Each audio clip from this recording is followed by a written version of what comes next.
Daniel, is something the matter? My rage burst with that happy smile. I didn't sign up to be placed in what seems like an internment camp. James laughed and continued, "This place suits a poor man like you, Daniel." "What did you say?" I fired back. "You have to be a broke fool if you come to our hotel looking like that. You must have won the room by accident in a raffle, is that right?" He made note of my appearance, and I had no response. He was not in error. My teeth were clenched. "Why are you even here?" I gave the bellhop a little wave before focusing on the television. James was watching a program that pleased me. I said, "Thank you for watching." "What?" James glanced at my face and back to the TV screen, looking perplexed. "Actually, I'm the producer of this show." "What?" James abruptly sat back down on the couch, his astonished voice filling the room. "I really hoped you'd watch today's broadcast, but I'm honored to see you already prepared. I'm Daniel Moore, a producer for a news show on a big TV network. Our program premieres at 8 a.m. across the country and consistently receives the highest ratings during that time period. Even though I'm 52 years old and my body is beginning to age, I still adore what I do and believe it to be my genuine calling. I'm usually so wrapped up in my work that I miss the last train and end up sleeping at the office. Nevertheless, my 14-year-old wife, Maria, never grumbles and maintains order at home. At work, we got to know each other. On one of the shows I created in the past, she was a news anchor. After we were married, she quit her work. Charles, our 10-year-old son, is intelligent and deft, even though he can be a pain at times. We're proud of him. While I do occasionally think back on it, I do question whether I should have been a stricter father. I don't spend much time with them, but my family never experiences hardships, and I make a nice livelihood. It's a happy existence. I was so overloaded with special activities that I didn't get a chance to enjoy a late winter break until mid-January. How about, just for once, that we go sightseeing? Since this is a rare break, you should relax, my wife said. I decided to pamper myself and arrange a small family vacation by making reservations at a 5-star hotel, following her advice. Everybody is familiar with the Imperial Rich Hotel, so mentioning that you are staying in a luxury room on the premium floor is sure to make people jealous. At the mention of the hotel, my son, who had been nagging me to take a vacation, became quite excited. We were going to have a leisurely morning, maybe go to the salon, and then check in. For a television producer, though, that's a distant goal. I had to make sure everything was set up before I took a break to avoid being noticed. As a result, I was unable to travel back home and was forced to meet my family at the hotel. I didn't have time to change into my nice clothes because I was wearing a wrinkled dress shirt, a disheveled beard, and dirty hair following a long day at work. I took a cab directly from the office to the hotel. My son was wearing corduroy pants and a knit vest, while my wife, wearing a black dress and beige blazer, was enjoying a welcome drink in the lobby. "Sorry to keep you waiting."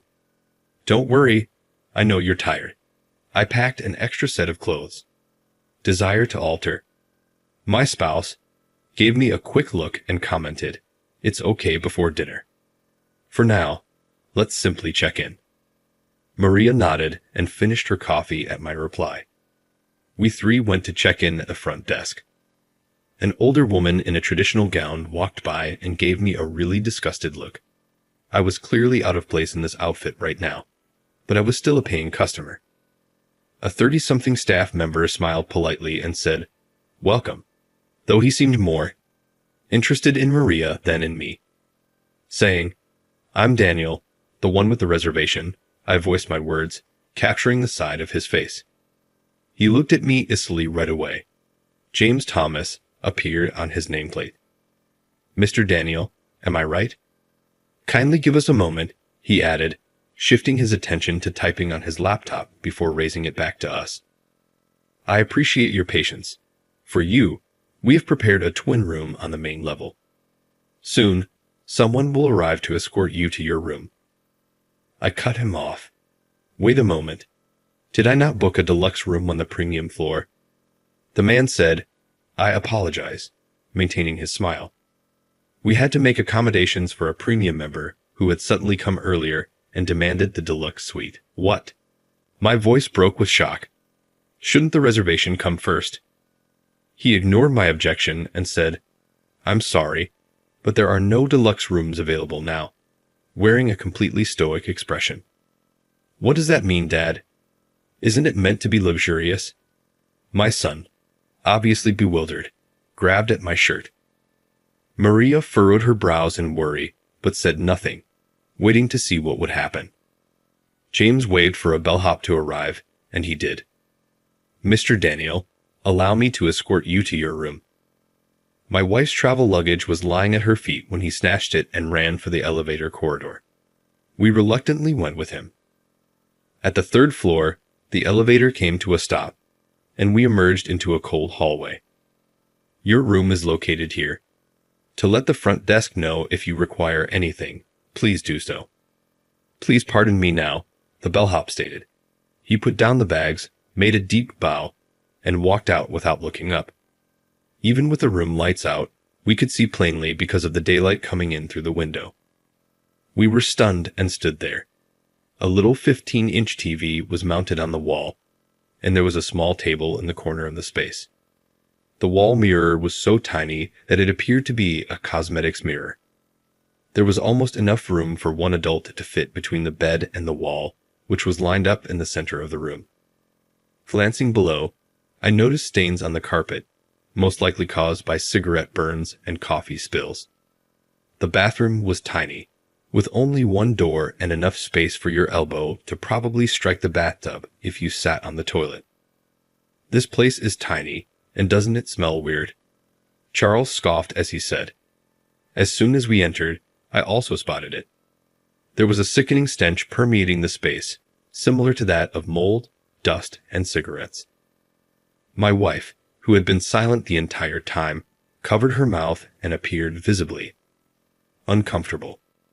This is just, she said. I'll get them to change the room right now. I insisted that a staff person come to the room over the phone with the front desk. Soon after, the doorbell rang, and it was the earlier front desk clerk. Mr. Daniel, is there something wrong? That happy smile made me feel like I could blow up. What's this space called? I had a premium room reserved. My wife tugged at my sleeve. Calm down, dear. But once my feelings erupted, I was powerless to control them. I didn't reserve this space to wind up in a prison camp. A poor man like you, Mr. Daniel, is well suited for this room. James laughed and snickered. What were you saying? With wide, innocent eyes, my youngster queried in confusion. Are we poor? Only a simple-minded, impoverished individual would arrive at our motel attired in such manner. Did you not want to enter a random drawing to win a free stay? When he brought up my appearance, I had no defense. He was not incorrect. I gritted my teeth, in remorse and annoyance. My wife inquired abruptly, will we get the same food as the other guests? Yes, we'll prepare the same meals. Fantastic. We're having a feast tonight, Charles. Awesome. Children are so simple-minded that, once they fall asleep, it doesn't matter what room they are in. It's okay, we can always return at a later date, my spouse said in a kind and understanding manner. We'll charge you the rate for the twin room plan, said James. Obviously. Now exit. I murmured, pushing James a little against my chest. With a sigh, he exited the room. We're never coming back to this dump of a hotel. I barked at the door James was leaving through, and I yelled after him. Maria gave a cunning little laugh. A month later, I was back at the Imperial Rich Hotel, looking just like I had on that day, a mess from working the night shift. I had been in the office for the past 2 days getting ready for the broadcast today. As I glanced around the front desk during the hectic checkout period, I couldn't find James among the staff members who were racing to serve visitors. Is James Thomas, the front desk clerk, here? I questioned a bellboy. He looked a little bewildered and said, James just finished his shift, and is in the staff room. In response, take me to him. What is your business with him? I'd say it's a matter that could determine this hotel's fate. I spoke in a way that was mysterious, enough to turn the bellboy's face white. He led me down a hallway in the back of the room that was marked staff only, saying, right, this way. James was watching TV while comfortably perched on a sofa wearing a casual suit. Hey, how's it going? He glanced in my direction and spoke languidly, but then did a quick double take. What are you doing here?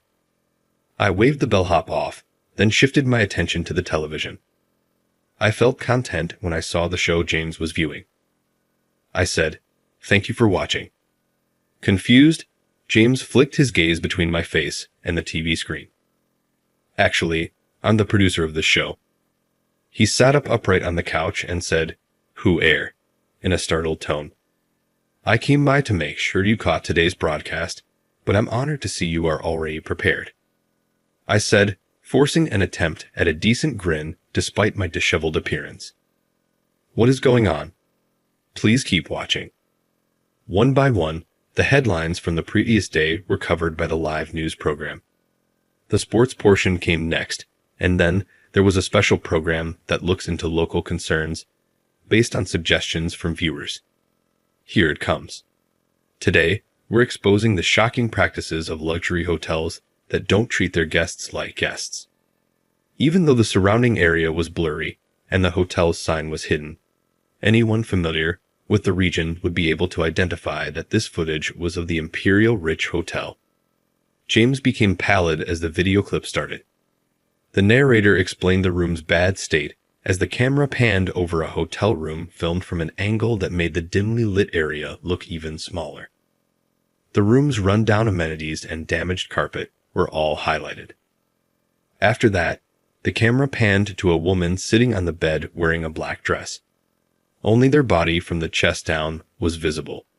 Their face was hidden. The deluxe room on the premium floor was what I had reserved. The voice was changed, but for some reason, we were transferred to this room when a hotel employee asked to stay in the room we had reserved without a reservation. I was looking forward to the breathtaking night view from the 30th floor, but all we can see is the wall of the building next door. A small boy's voice interrupted. There are just 2 beds, but my son, my husband, and I are the 3 of us. For the first time in a long time, my kid and I had to fit in together last night. How on earth is it possible that the bed in a 5-star hotel is smaller than ours at home? Amazing. It's a good thing we packed extra towels and toiletries because the motel didn't have much of anything. 2 spiders emerged from the vent as I was showering. It was really revolting. The front desk agent's statement that a poor man like you belongs in this room was the most startling element. After the section ended, the studio was once again displayed on the screen. The front desk clerk's attitude, the condition of the room, and the hotel's handling of the situation were all criticized by the anchor and analysts when they started to speak. Our inquiry showed that the family's room is typically unoccupied and that this level is undergoing renovations at the moment. The anchor clarified that the hotel is currently carrying out a thorough investigation into the situation and that we will keep looking for the truth. I turned off the TV after the segment. Did you find it enjoyable? I inquired. For a while, James hung his head and buried it in his hands, but then he lifted his face and grinned smugly.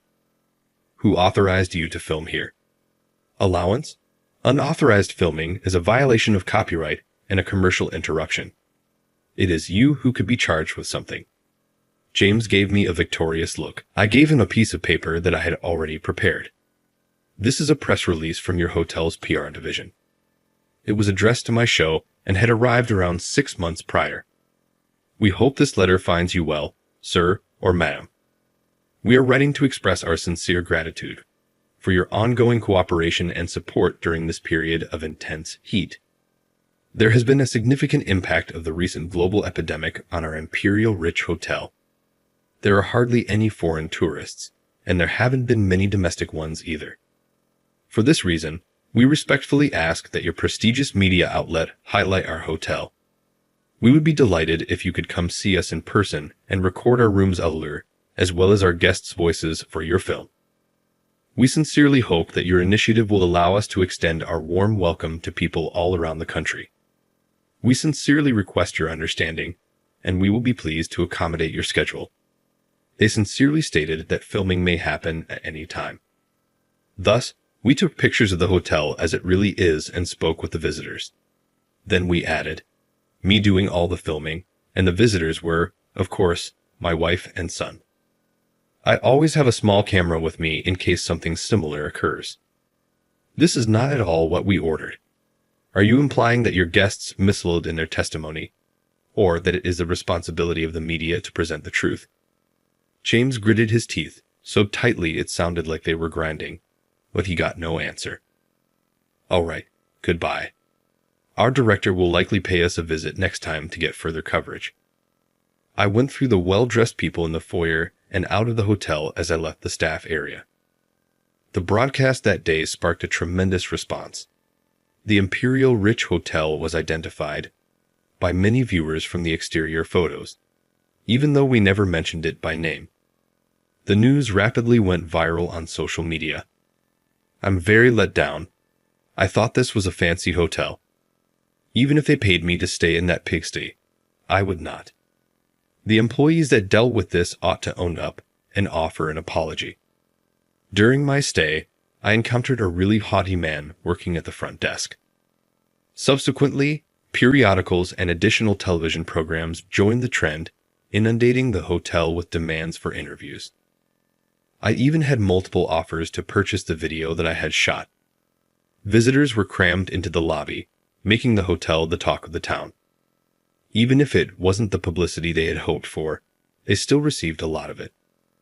The staff member who had disparaged the visitors as being impoverished was quickly identified. The internet has immense power that should not be undervalued. James' identity and picture were swiftly made public on the internet, and he was even interviewed by a magazine whereby his former girlfriend disclosed that he was known for disparaging hotel patrons. James was, of course, dismissed right away. It will be nearly impossible for him to obtain another employment now that he is so notorious. Unfortunately for him, I wouldn't mind employing him as a TV station janitor if he's that desperate. If he's even remotely interested, that is. Amidst the mayhem, I got a letter from the Imperial Rich Hotel back home.